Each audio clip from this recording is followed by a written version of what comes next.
20년 동안 죽을 힘을 다해 혼자 키운 딸이 결혼한 지 2년 만에 저를 배신했습니다. 제가 6억 넘게 들여 차려준 카페를 빼앗아 간 채로 말이에요. 딸은 매달 시댁 식구들에게 300만 원씩 쓰면서도 저에게는 안부 인사조차 하지 않았습니다. 그런데 이게 끝이 아니었습니다. 구독과 좋아요 눌러주시면 더 많은 분들이 이 충격적인 이야기를 들을 수 있어요. 지금 안 누르면 정말 후회하실지도 몰라요. 안녕하세요. 저는 64살 박미경입니다. 20년 전 남편이 간암으로 세상을 떠났어요. 투병 과정이 참 길었어요. 아마 투병하는 가족을 지켜본 분들은 아실 거예요. 모두에게 괴로운 시간이었죠. 아직도 남편의 마지막 모습이 생생합니다. 미경아, 우리 수진이만큼은 꼭 잘 키워줘. 남편의 마지막 부탁이었어요. 그때 딸 수진이는 중학교 1학년이었습니다. 남편이 떠나며 제 세상은 무너져 내렸지만 전 쉽게 주저앉을 수 없었어요. 제 딸 수진이가 있었으니까요. 남편은 3억 원의 생명보험금을 남기고 떠났어요. 병원비로 이미 많은 돈이 나갔지만 그래도 아이를 위해서라면 뭐든 할 수 있는 돈이었습니다. 남편의 장례식을 마치고 집에 돌아온 날 수진이와 나눴던 대화가 아직도 생생합니다. 엄마, 아빠는 왜 안 와? 아빠는 하늘나라에 가셨어. 이제 우리 수진이는 엄마가 지켜줄게. 수진이는 정말 똑똑한 아이였어요. 성적도 우수하고 친구들에게도 인기가 많았죠. 홀로 일하는 엄마를 어찌나 위하던지 수진이는 갖고 싶은 게 있어도 하고 싶은 일이 생겨도 숨기기 바빴어요. 그러던 어느 날 언제나 괜찮다고만 하던 수진이가 조심스럽게 말을 꺼내더라고요. 엄마, 나 요리사가 되고 싶어. 어느 부모든 자식이 꿈이 생겼다 말하면 벅차게 기쁠 거예요. 저도 수줍게 말하는 수진이를 보며 너무 기뻤어요. 그래? 그럼 요리 관련된 대학에 가자. 엄마 근데 학원비에 대학교 학비도 비싸서 돈 많이 들 텐데. 돈 걱정을 너가 왜 해? 엄마가 다 해줄게. 해줄 수 있어. 절대 네 꿈을 포기하지 마. 그렇게 수진이는 꿈을 펼쳤고 손재주가 좋았던 아빠를 닮았는지 처음 배우는 요리도 척척 잘해내는 수진이를 보며 정말 뿌듯했어요. 시간이 흐르고 힘들었던 입시 과정을 거쳐 수진이는 요리 전문 대학에 합격했어요. 저는 수진이가 졸업 후에도 유명 호텔에서 일할 수 있도록 물심양면 지원했어요. 제가 가진 모든 인맥과 돈을 쥐어짜내 유학까지 보냈었죠. 결국 수진이는 국내 유명 호텔 입사에 성공했어요. 호텔에서 인정받아 요리장까지 승진했을 때 수진이가 매달 용돈을 챙겨줬어요. 엄마, 이제 나도 자리 잡았으니 매달 용돈 보낼게. 아이고, 수진아. 무슨 용돈이야? 너 돈 모으라고 했잖아. 엄마 덕분에 내가 이렇게 잘 된 건데 당연히 나도 자식 노릇해야지. 내가 엄마 호강시켜줄게. 수진이는 저에게 정말 고마운 딸이었어요. 그리고 몇 년이 지나고 다른 같은 호텔에서 일하는 남자친구를 데려왔어요. 엄마, 소개할 사람이 있어. 준호라는 청년이었는데 첫인상이 참 좋았어요. 둘이서 알콩달콩 연애하는 게 참 기특했어요. 그렇게 2년 후 수진이는 처음 자신의 꿈을 말할 때처럼 수줍은 얼굴로 결혼을 하고 싶다 말하더군요. 수진이와 준호가 결혼하겠다고 했을 때도 전폭적으로 지원했습니다. 혹시나 한부모인 게 흠이 될까 싶어 비상 상황을 대비해 만들어 놓은 쌈짓돈까지 탈탈 털어서 호화스러운 결혼식을 치러주었으니까요. 그렇게 결혼식을 마치자 저는 정말 후련했어요. 저의 할 몫을 다 했다고 생각했죠. 그런데 어느 날 수진이가 조심스럽게 말을 꺼내더군요. 엄마, 나 카페를 차리고 싶어. 요리 실력을 살려서 베이커리 카페로. 수진이가 만드는 빵이 얼마나 맛있는지 알고 있는 저로서는 아주 반가운 얘기였죠. 좋은 생각이야. 엄마가 도와줄게. 엄마로서 마지막으로 선물을 해줄 수 있다는 생각에 기뻤어요. 그래서 남편이 남긴 보험금과 집담보 대출을 받아 강남의 좋은 위치에 5억 원짜리 상가를 사줬습니다. 그리고 인테리어비 1억, 장비비 5천만 원까지 모두 제가 부담했습니다. 공사가 완공된 날 수진이가 눈물을 흘리며 말했어요. 엄마, 너무너무 감사해요. 나 꼭 성공해서 은혜 갚을게. 부모 자식 간에 무슨 은혜야? 수진아, 엄마는 네가 행복하면 그게 최고의 선물이야. 성공해서 은혜를 갚겠다는 그 말 한마디로 지난 세월의 고생이 눈 녹듯 사라졌습니다. 남편이 남긴 마지막 사랑이 딸에게 전해지는 것 같아서 정말 행복했어요. 하지만 지금 제 모든 걸 끌어모아 만들어준 그 카페는 저에게 출입금지 구역이 되어버렸죠. 카페는 대성공이었어요. 수진이의 제빵 실력과 준호의 친절한 서비스로 단골들이 늘어났죠. 그런데 카페가 잘 될수록 수진이는 연락이 뜸해지기 시작했어요. 처음에는 바빠서 그런가 보다 했는데 언제부턴가 매달 주던 용돈도 보내지 않더라고요. 그러다 문제가 생겼어요.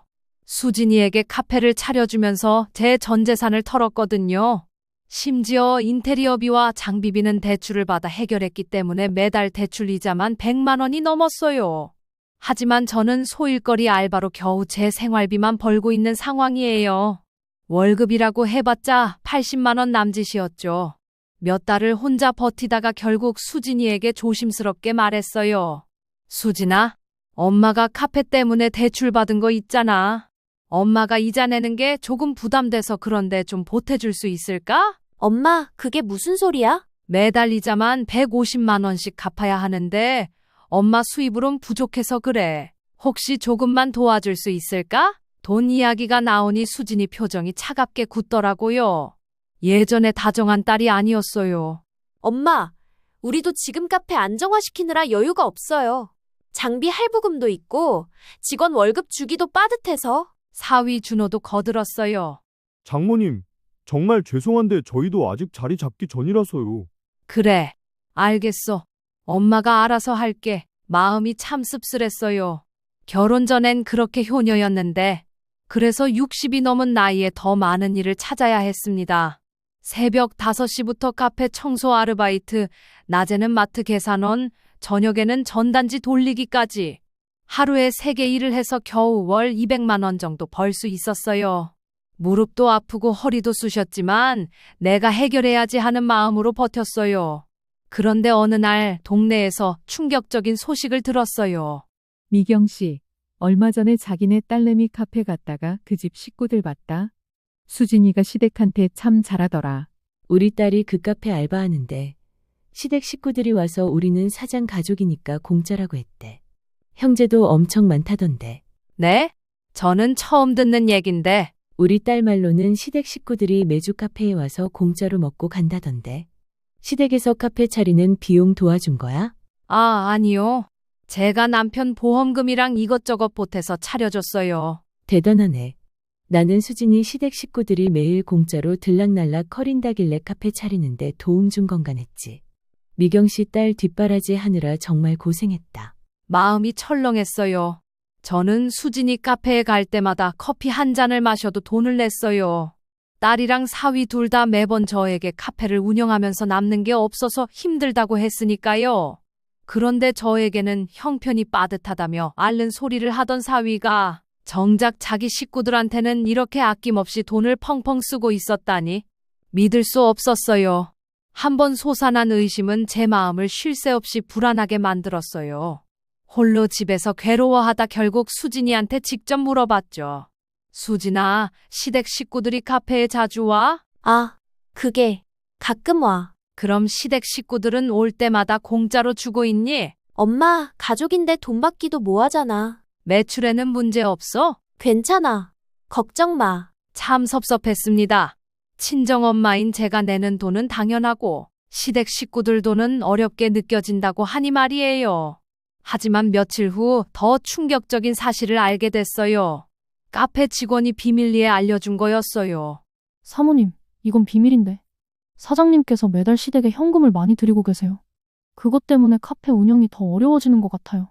얼마나? 한 달에 300만 원 정도요. 그리고 시댁 식구들 식사비, 선불비까지 합치면 400만 원은 넘을 것 같아요. 그날 밤 잠을 못 잤어요. 저에겐 그간 주던 용돈도 끊어버리고 이자 내는 것도 힘들어서 못 도와준다더니 시댁한테는 400만 원이 넘는 돈을 드리고 있던 거예요. 내가 사준 카페에서 나는 수익으로 시댁에만 돈을 퍼붓고 있다니 기가 차더군요. 밤새 고민하다 결국 수진이와 대화를 해봐야겠다 결심했습니다. 혹시 내가 오해한 부분이 있을 수도 있으니까요. 다짜고짜 찾아가서 말을 꺼내면 딸이 불쾌감을 가질까 싶어 새벽부터 정성껏 반찬을 만들었어요. 수진이가 좋아하는 닭볶음탕, 사위 준호가 좋아하는 나물 반찬, 김치 종류까지 두 손 가득히 들고 직접 카페로 찾아갔죠. 이번엔 반가워하겠지. 기대하며 카페 문을 열었는데 사위가 굳은 표정으로 나오더라고요. 장모님, 갑자기 무슨 일이세요? 반찬 좀 가져왔어. 수진이가 좋아하는 닭볶음탕이랑 자네가 좋아하는 나물 반찬. 장모님, 죄송한데 지금은 저희가 바빠서요. 손님들도 많고. 그때 뒤에서 수진이가 나왔어요. 엄마, 지금 점심시간이라 너무 바빠. 미안한데 오늘은 가줘. 나중에 연락할게. 준호도 거들더군요. 장모님, 죄송해요. 반찬은 감사하지만 다음에는 미리 연락하고 와주세요. 그 순간 주변 손님들의 시선이 느껴졌어요. 마치 제가 민폐를 끼치는 사람이 된 것만 같더군요. 그래, 알겠어. 엄마가 미리 연락 안 하고 와서 미안해. 반찬을 두고 나오는데 뒤에서 준호가 수진이에게 속삭이는 소리가 들렸어요. 장모님 너무하신 거 아니야? 카페에 저렇게 냄새나는 음식을 가져오시면 어떡해. 손님들 보는데 창피하게. 그러게, 미안. 엄마한테 다시는 이러지 말라고 단단히 말할게. 그 순간 손에 들고 있던 가방이 후들후들 떨리기 시작했어요. 그 자리에서 움직일 수도 눈물을 멈출 수도 없었어요. 마음이 완전히 무너졌거든요.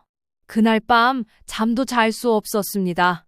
이러려고 내 모든 청춘을 바쳐 모은 돈을 딸 내외에게 다 쏟아부은 게 아닌데. 하지만 그 후 또 한 가지 충격적인 일이 벌어졌어요. 지난 명절에 사위가 제게 장모님 생각나서 맞췄다던 은반지가 알고 보니 가짜였던 겁니다. 장모님, 이거 은반지예요. 은이 건강에 좋다고 하더라고요. 장모님 생각해서 특별히 맞췄어요.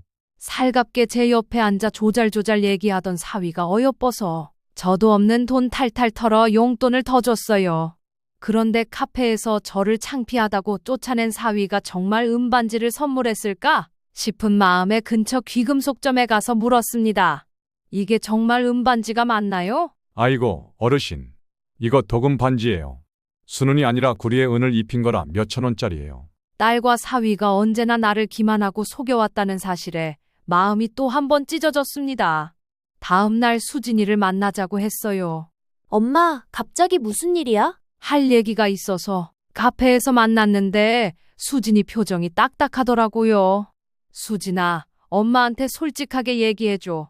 시댁에 한 달에 얼마씩 주고 있니? 엄마가 왜 그런 걸 궁금해해? 대답해. 어머님, 아버님이 일을 안 하고 계셔서 100만 원 정도 드리고 있어. 거짓말하지 마. 400만 원 가까이 쓴다고 들었어. 수진이 얼굴이 빨갛게 달아올랐어요. 엄마, 누가 그런 말을. 그게 중요한 게 아니야. 시댁에는 매달 400만 원씩 쓰면서 어떻게 나한테는 대출이자 한 푼 안 보탤 수가 있니? 그건 다른 문제고. 다른 문제? 엄마가 새벽부터 밤까지 세 군데서 일한 돈으로 겨우 이자를 갚고 있다는 걸 알면서도? 수진이가 당황하며 말했어요. 엄마, 그건 엄마가 하고 싶어서 한 거잖아. 뭐라고? 그 순간 모든 게 무너지는 기분이었어요. 수진아, 내가 너 키우려고 20년 동안 얼마나 고생했는지 아니? 그건 그렇지만 이 카페도 누가 차려준 건데? 엄마가 차려준 건 맞지만 이렇게 성장시킨 건 나랑 준호 씨가 노력한 덕분이야. 이제 제 사업이라고요. 그럼 대출이자는? 모든 게 다 너희 노력 덕분이면 너네가 이자라도 내는 게 맞지 않겠니? 엄마가 원해서 해준 거잖아. 이제 와서 이러는 거 솔직히 너무 속보이는 거 아니야? 엄마는 나한테 돈 뜯어내려고 그렇게 날 위하는 척 도와준다고 얘기한 거야? 딸의 차가운 말에 가슴이 찢어질 것 같았어요. 수진아, 마지막으로 묻는다. 앞으로도 지금처럼 시댁만 챙기고 살 거니? 엄마, 그만 좀 해. 나도 이제 내 가정이 생겼잖아. 시댁 식구들 챙기는 게 며느리로서 당연한 거 아니야? 그럼 나는? 엄마는 그동안 내가 많이 챙겨드렸잖아. 앞으로는 엄마 인생을 사세요. 그날 집에 돌아와서 하루 종일 울었어요. 이러려고 내 평생을 바쳐 딸을 키운 게 아닌데. 다음 날 변호사를 찾아갔습니다. 제가 딸에게 사업 자금을 지원했는데 이제는 저를 무시하고 있어요. 제 돈을 찾을 수 있는 방법이 있을까요? 혹시 증여 계약서를 작성하셨나요? 아니요. 그냥 딸 명의로 사줬어요. 그렇다면 증여로 간주되는데 증여 취소가 가능할 수 있습니다. 받는 사람이 증여자를 심각하게 모욕하거나 부양 의무를 저버릴 경우입니다. 그럼 가능한 거예요? 충분한 증거만 있다면요. 특히 모욕적인 언행, 정신적 학대, 경제적 방치 등이 입증된다면 가능합니다. 변호사의 말을 듣고 결심이 섰어요. 이제는 지켜만 볼 수 없다. 나를 위해 죽은 남편의 뜻을 위해서라도 이 상황을 바로잡아야 한다. 저는 바로 증거 수집에 들어갔습니다. 카페 직원들의 증언, 시댁 용돈 내역, 수진이와의 대화 녹음까지. 가장 충격적인 건 수진이 대학 동기가 알려준 이야기였어요. 수진이가 대학에 다니던 시절 저희 집에 놀러 올 때마다 제가 잘 챙겨주었던 친구였는데 그 친구가 우연히 카페에 왔다가 저에게 연락을 준 거였어요. 이모, 수진이랑 준호 씨가 저한테 이모에 대해 하는 말이 너무 심해서 알려드리는 거예요. 무슨 말? 준호 씨가 장모님은 정말 눈치가 없다. 우리 사업에 왜 자꾸 간섭하려고 하는지 모르겠어. 차라리 요양원에라도 들어가셨으면 좋겠다고 했어요. 그리고 수진이는 엄마가 돈 좀 도와달라고 할 때마다 너무 짜증나. 바빠 죽겠는데 왜 맨날 찾아와서 그런 얘기를 하는지. 라고 했어요. 전화를 끊고 한참을 멍하니 앉아 있었어요. 그 순간 모든 걸 결심했어요. 더 이상 딸과 사위에게 당연하게 나의 희생을 베풀지 않겠다고요. 모든 증거를 모은 후 수진이와 준호를 불러서 마지막 대화를 했어요. 수진아, 준호야, 너희와 중요하게 할 얘기가 있어서 불렀다. 처음엔 평소처럼 대수롭지 않게 여기는 듯했어요. 엄마, 또 무슨 일이야? 그냥 앉아. 그리고 이 서류들부터 봐. 저는 수진이와 사위에게 그동안 모은 증거들을 하나씩 보여줬어요. 이 카페 누가 사준 거지? 장모님이 사주셨죠. 그럼 대출이자는 누가 갚고 있지? 그건 엄마가. 그런데 너네 살림에 한 푼 보태지 않은 시댁에는 매달 400만 원을 보내고 나한테는 0원. 장모님, 그건 심지어 내가 힘들다고 도움 청했을 때는 여유 없다고 칼같이 거절했지. 수진이 얼굴이 점점 굳어지기 시작했어요. 엄마, 그게. 아직 끝나지 않았어. 통장 내역을 꺼냈어요. 3개월 동안 시댁에 보낸 돈만 1200만 원. 그런데 엄마한테는 준호가 고개를 숙였어요. 장모님, 그리고 이것도 들어봐. 수진이 친구가 들려준 말들을 정확히 전했어요. 요양원에 들어가라고. 내가 그렇게 귀찮았어? 눈치 없다고? 수진이 얼굴이 새하얗게 변했어요. 엄마, 그건 제가 잠깐 화가 나서. 너는 잠깐 화가 나면 네 엄마를 요양원에 보낼 생각부터 하는구나. 수진이는 아무 말도 못한 채 고개를 숙였죠. 저는 곧바로 녹음기를 꺼냈어요. 이것도 들어볼까? 수진이와 준호가 모르는 사이에 CCTV에 녹음된 내용이었어요. 카페 직원이 전달해 주었죠. 진짜 왜 맨날 갑자기 와서 이러셔? 손님들 보는데 창피하다고. 그러게. 미리 말이라도 하지. 엄마가 일한다고 유세 부리는데 솔직히 우리가 더 바쁘잖아. 왜 맨날 찾아와서 돈 얘기를 하는지 모르겠어. 대출이자 내기 힘들다고 하시는데 그건 장모님이 마음대로 사주신 거잖아. 우리가 달라고 한 것도 아니고. 맞아. 엄마가 마음대로 결정한 거면서 왜 우리한테 부담을 주려고 하는지. 차라리 카페 안 받았으면 이런 일도 없었을 텐데. 녹음이 계속 나왔어요. 솔직히 엄마 없었으면 우리가 더 편했을 것 같아. 맨날 간섭하고 돈 달라고 하고. 그러니까 카페 잘 되고 있는데 왜 자꾸 와서 분위기를 망치시는지. 녹음이 끝나자 수진이 얼굴이 창백해졌어요. 엄마, 이걸 어떻게. 너네가 나를 어떻게 생각하는지 이제 알겠더라. 준호도 당황해서 말을 더듬었어요. 장모님, 저건 저희가 그때 너무 힘들어서. 힘들어서? 내가 더 힘들었어. 수진이가 흐느끼기 시작했어요. 엄마, 정말 죄송해요. 제가 정말 너무했어요. 미안하다고 해서 끝나는 게 아니야. 이제야 자신들이 한 말이 얼마나 잔인했는지 깨달은 듯 준호도 무릎을 꿇었어요. 장모님, 저희가 정말 잘못했습니다. 어머님 은혜를 너무 당연하게 여겼어요. 그래, 너희는 내 희생을 언제나 당연하게 여겼지. 엄마, 정말 몰랐어요. 제가 엄마한테 그렇게 상처를 드렸다는 걸. 수진이가 계속 눈물을 흘렸어요. 몰랐다고. 내가 그동안 이자를 갚기 위해 새벽 5시부터 쓰리잡 뛰고 있다는 사실을 정말 몰랐어? 알았어요. 하지만 엄마가 괜찮다고 하셔서. 내가 언제 괜찮다고 했니? 나 혼자 감당하기 힘드니 도움 달라고 했을 때 뭐라고 했어? 준호가 떨리는 목소리로 말했어요. 저희가 너무 이기적이었습니다. 그래, 너희는 이기적이었어. 받기만 할 뿐 너네가 가진 건 단 하나도 내놓으려고 하지 않았지. 엄마, 앞으로 정말 잘할게요. 제발 한 번만 용서해 주세요. 수진이가 제 손을 잡으려 했지만 저는 손을 뿌리쳤어요. 말로만 하면 뭐해?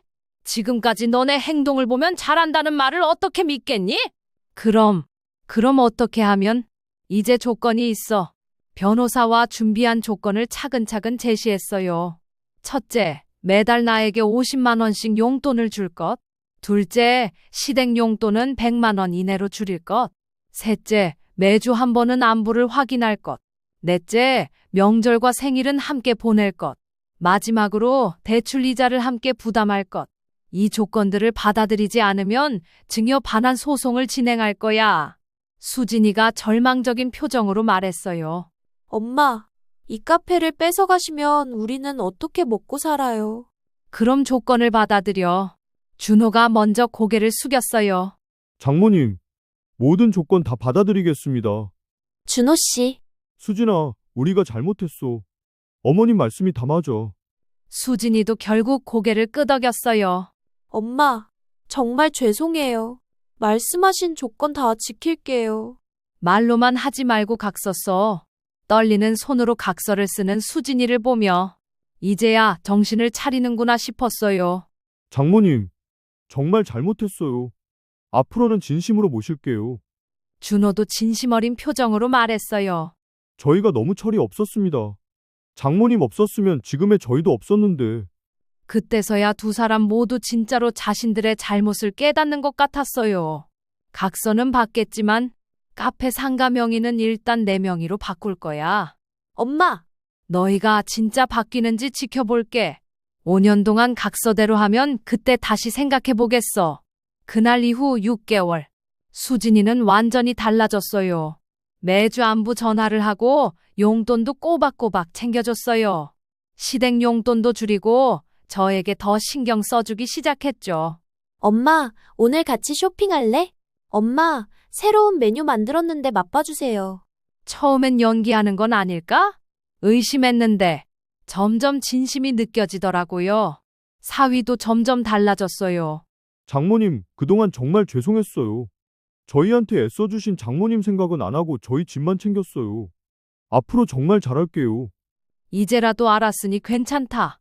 장모님이 그간 혼자서 수진이 뒷바라지 하시느라 얼마나 힘드셨을지 이제야 깨달았어요. 그렇게 딸과 사위가 진짜로 변하는 모습을 보니 제 마음도 점점 누그러졌어요. 그리고 1년 후 수진이가 임신 소식을 알려왔어요. 엄마, 나 임신했어. 정말? 응, 이제 엄마는 할머니가 되는 거야. 그때부터 우리 관계가 다시 예전처럼 가까워졌어요. 엄마가 된 수진이는 진심으로 저희 마음을 이해하게 되었거든요. 수진이가 진심으로 제게 의지하기 시작했고 저도 마음을 열게 됐죠. 사위의 태도도 더욱 달라졌고요. 장모님, 아기 나오면 많이 도와주세요. 당연하지. 내 손주인걸. 그리고 대출금도 저희가 갚을 테니까 이제 일도 그만하세요. 정말? 네, 이제는 저희가 장모님을 모실 차례예요. 3년이 지난 지금은 손녀 예은이와 함께 행복한 시간을 보내고 있어요. 할머니. 아이가 제게 달려올 때마다 그간의 모든 고생을 보상받는 기분이에요. 수진이도 완전히 달라졌어요. 엄마, 그때 엄마가 단호하게 나랑 준호 씨를 혼내주지 않았다면 우리 가족이 어떻게 됐을지 상상도 안 돼. 예은이 낳아보니 내 마음을 더 잘 알겠지. 이제라도 깨달았으면 됐어. 정말 감사해요. 엄마가 용기 내주신 덕분이에요. 카페는 더욱 번창하고 있고 이제는 수진이가 먼저 매달 100만 원씩 용돈을 줘요. 각서를 쓴 지 5년이 다 되어 가는데 이제는 다시 상가를 딸의 명의로 바꿔줄까 고민 중이에요. 하지만 아직은 좀 더 지켜보려고요. 시청자 여러분, 부모의 사랑은 당연한 게 아니에요. 자식들이 그걸 당연하게 여기기 시작하면 때로는 단호하게 선을 그어야 해요. 저와 같은 문제가 생겼을 때 포기하지 마세요. 용기 내서 당당하게 맞서면 진짜 가족이 될 수 있어요. 20년 전 남편이 남긴 사랑이 이제야 제대로 전해지고 있습니다. 여보, 우리 수진이 이제 진짜 어른이 됐어요. 우리 손녀도 이렇게 예쁘게 자라고 바람이 살랑 불어오는 게 남편이 대답해 주는 것 같아요. 정말 행복합니다.